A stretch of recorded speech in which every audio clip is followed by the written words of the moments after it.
ఈ సాయంకాల సమయమందు ప్రభుని మనం ఆరాధించడానికి కొరకే చిన్న లేఖన భాగాన్ని మనం చూసుకుంటాం. మన ప్రభువు మనకి ఏమై ఉన్నాడు, మన ప్రభువును మనం రక్షించిన మన దేవుణ్ణి, మన ప్రభువైన యేసుక్రీస్తు వారిని ఆరాధించడానికి ముందుగా కొన్ని లేఖన భాగంలో మనం చూసుకొని మనం ఆరాధనలోకి ప్రవేశిస్తాం. ఈ సాయంకాల కొరకై ఆరాధన కొరకై మన ధ్యానాన్ని తెస్సలోనికీయులకు రాసిన రెండవ పత్రిక 2వ అధ్యాయము 13వ వచనాన్ని మనం చదువుకుంటాం. అందరం కూడా తమ బైబిల్ తీసి చదువురాల్సిన మనం చేస్తూ ఉన్నాను. తెస్సలోనికీయులకు రాసిన 2వ పత్రిక 2వ అధ్యాయము 13వ వచనాన్ని అందరం కూడా కలిసి చదువుకుంటాం.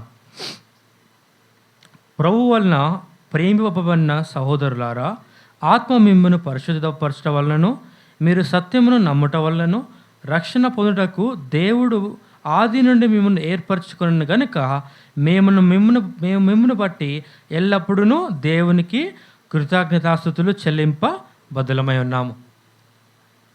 ప్రభు సహాయం నిమిత్తమై చిన్న ప్రార్థన చేసుకుంటాం. ప్రేమగల నా ప్రియ పరలోక తండ్రి, నమ్మకమైన యేసుక్రీస్తు ప్రభువా, ఈ సాయంకాల సమయం మందు దేవా సోల్జర్స్ ఆఫ్ క్రైస్ట్ మినిస్ట్రీస్లో చిన్న విశేషంగా కూడి వచ్చి దేవా నేను ఆరాధించుకోరికి వచ్చిన మమ్మల్ని మీరు తోడుకొని వచ్చిన వందనాలు చెల్లిస్తూ ఉన్నాం తండ్రి.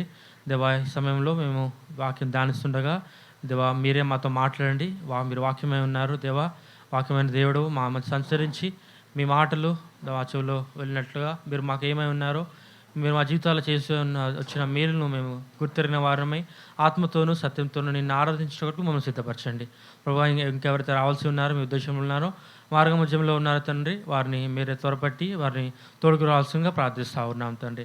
ఈ సమయం అంతటిని కూడా మీ హస్తాలుగా అప్పగిస్తూ ఉన్నాం. ప్రతి సాతాను చేస్తున్న ప్రతి కార్యం మీరు యేసునామములో బంధిస్తూ ఉన్నాం. కృప చూపుతూ రావాల్సిన ప్రార్థిస్తూ యేసు రక్షకుని నామంలో ప్రార్థించి అడిగి వేడుకుంటున్నాం తండ్రి, ఆమేన్. ఈ సమయంలో మనం చూస్తూ వచ్చినట్లయితే తెస్సలోనికీయులకు రాసిన 2వ పత్రిక 2వ అధ్యాయము 13వ వచనాన్ని మనము చదువుతూ వచ్చినాం. ఇక్కడ అపోస్తలుడైన పౌలు సంఘంతో చెప్తున్న మాట ఏంటంటే, ప్రభు వలన ప్రేమింపబడిన సహోదరులారా, ఆత్మ మిమ్మును పరిశుద్ధపరచడం వలనను మీరు సత్యమును నమ్ముట వలన రక్షణ పొందుటకు దేవుడు ఆదిని మిమ్మను ఏర్పరచుకుని గనుక మేము మిమ్మల్ని బట్టి ఎల్లప్పుడూ దేవునికి కృతజ్ఞతాస్తుతులు చెల్లింప బద్దులమై ఉన్నాం. ప్రభువైన యేసుక్రీస్తు వారు మనల్ని ఆది నుండి దేవుడు మనల్ని ఏర్పరచుకుంటా వచ్చినాడు. మన దేవుని మనం ఏర్పరచుకోలే, కానీ దేవుడు మనల్ని ఏర్పరచుకుంటా వచ్చినాడు. మనము ఈ అధ్యాయంలో నుండి ఈ వచనం నుండి ఒక చిన్న మాటలను మనము తీసుకుందాం. ఈ మాట ఏదనగా దేవుడు మిమ్మను ఏర్పరచుకోను.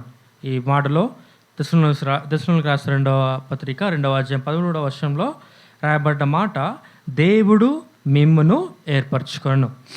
మన ప్రభువు మనం ఏర్పరచుకున్న తర్వాత చేసిన మేలు ఎందుకు ఏర్పరచుకున్నాడు అని, మనకు ఎందుకు ఏ కారణం వల్ల ఏర్పరచుకున్నాడో ఆ విషయాన్ని మనము ఒక 2-3 మాటల్లో ఈ సాయంకాల సమయంలో ధ్యానిస్తాం.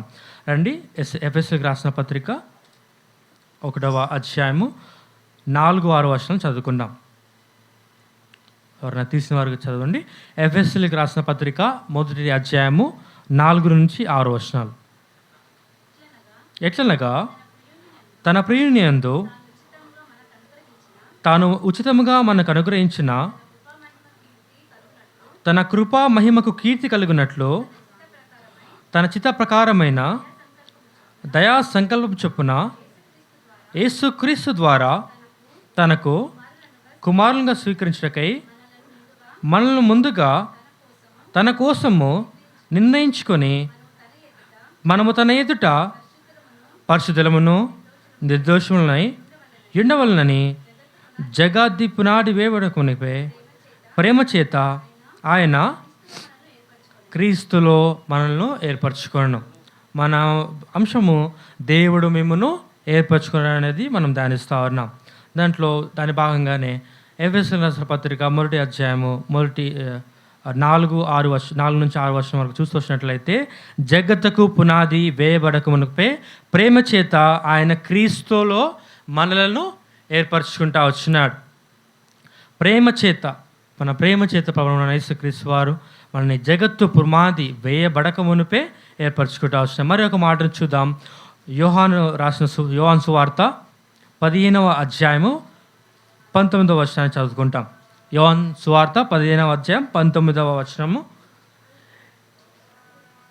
మీరు లోక సంబంధులైన ఎడల లోకము తన వారిని స్నేహించును, అయితే మీరు లోక సంబంధులు కారు, నేను మిమ్మల్ని లోకములో నుండి ఏర్పరచుకొంటిని, అందుచేతనే లోకము మిమ్మును ద్వేషించుచున్నది.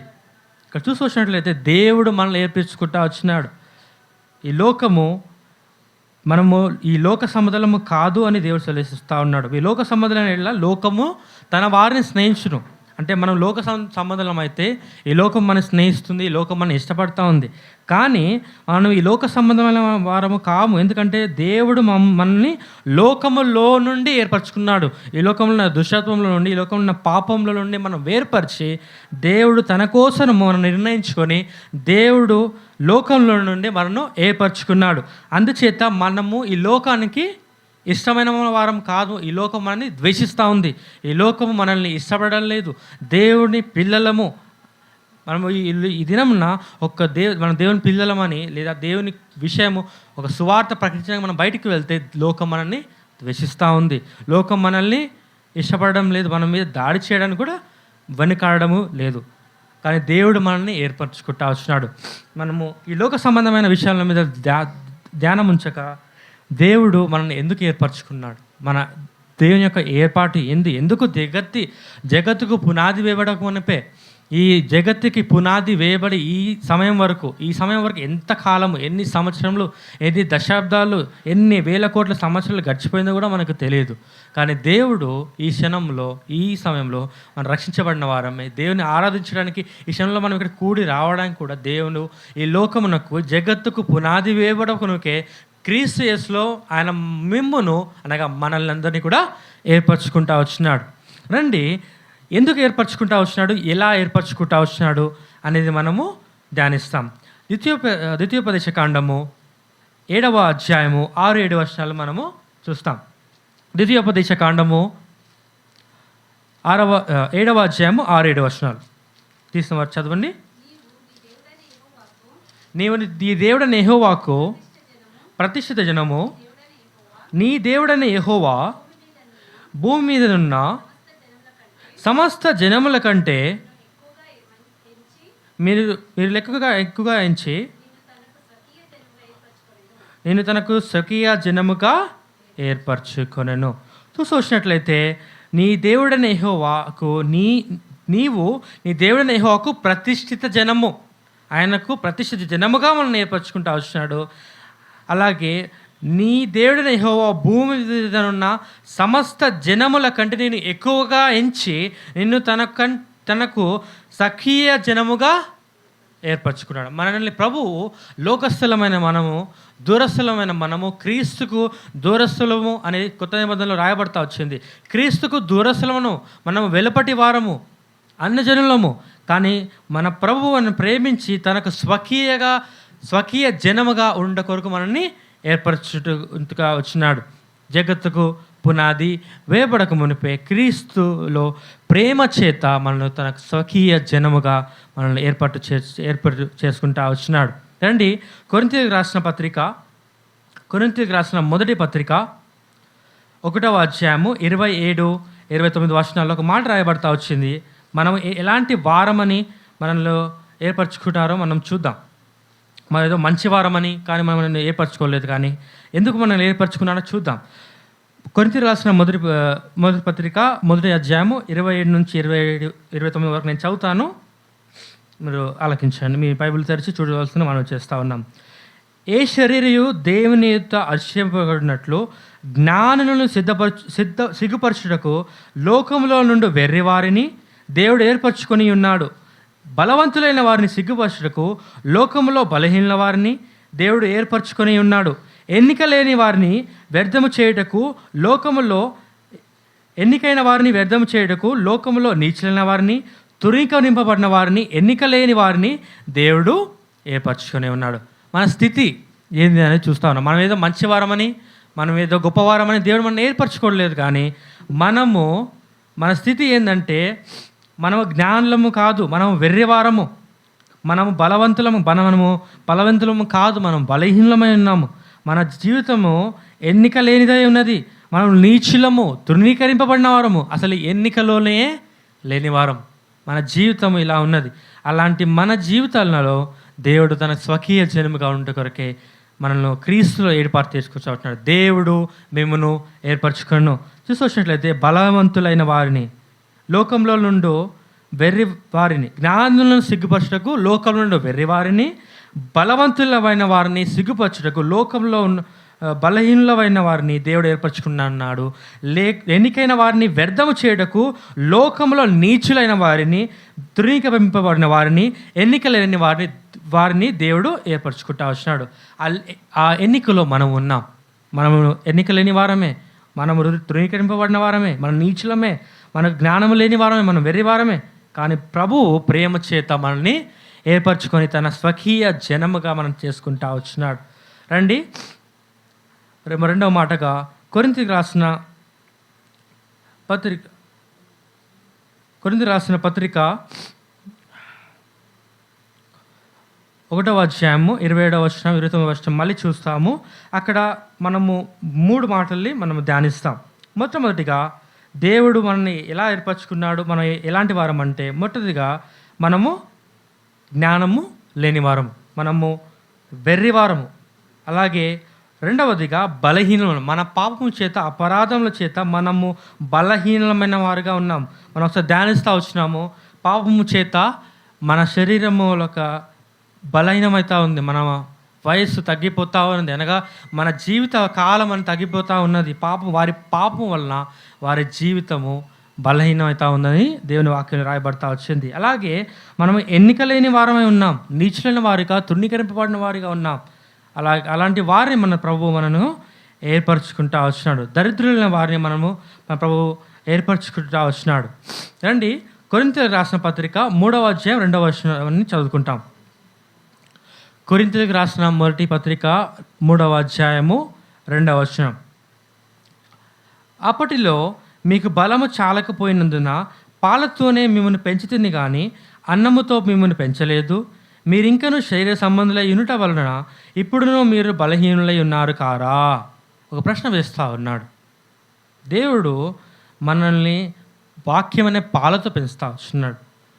రక్షించి సంఘంలో చేర్చి సంఘంలో వాక్యం అనే పాలతో మనం పెంచుతూ వచ్చినాడు.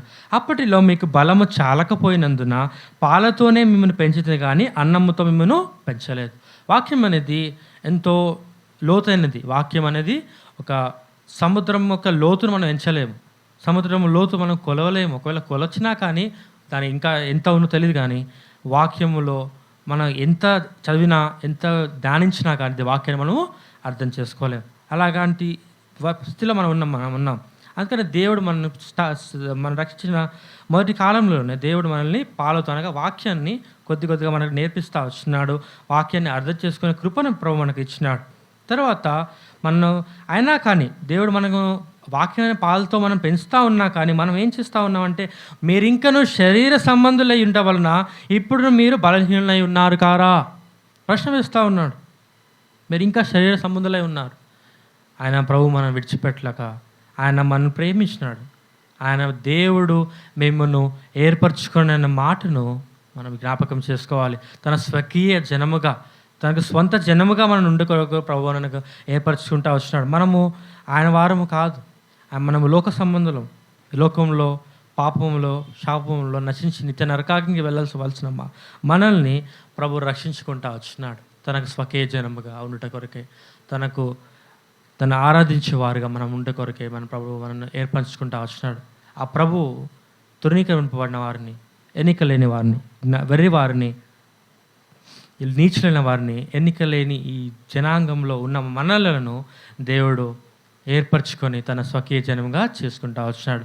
ఆ ప్రభువును ఈ సాయంకాల సమయంలో ఆత్మతోనూ సత్యముతోనూ మనం ప్రభుని ఆరాధిస్తాం. ఈ సమయంలో ఒక సహోదరుడు ఒక సహోదరి క్లుప్తంగా ఆరాధించవలసిందిగా మనం చేస్తూ ఉన్నాం. ఆరాధన సమయంలో ఎవరు కూడా అటు లేచి వెళ్ళిపోకండి. అలాగే ఎవరైనా పాట పాడటం ఎవరు కూడా వాయిద్యాలు వాయించవద్దండి. అందరూ కూడా కళ్ళు మూసుకొని ఆరాధనలో ఏకీభవించండి, ప్రారంభించండి. ఒక సహోదరు ఒక సహోదరి క్లుప్తంగా ఆరాధన చేయండి.